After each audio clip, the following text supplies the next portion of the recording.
Hello friends, चला तर आज आपण बनवूया मसाला डाळ।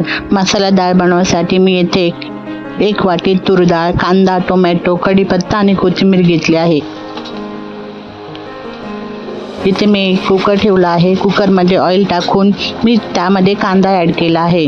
कांदा छान असा परतला की त्यामध्ये आपण ॲड करूया अद्रक लसूण पेस्ट, त्यानंतर कढीपत्ता,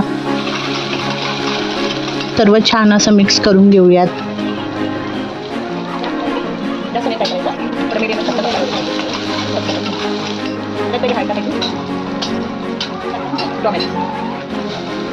हळद टाकणार आहोत। हळद सुद्धा छान असं फ्राय करून घेऊयात।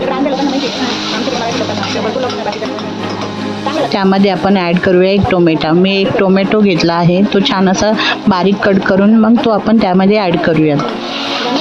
टोमॅटो, कांदा आणि कढीपत्ता छान असं आपल्याला ऑइलमध्ये परतून घ्यायचं आहे।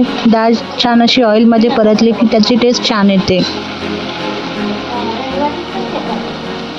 2 ते 3 मिनिट आपण छान असं त्याला परतून घेणार आहोत।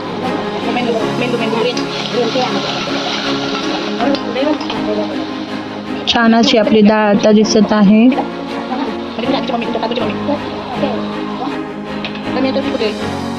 ही डाळ आपल्याला राईस सोबत खूप छान लागते।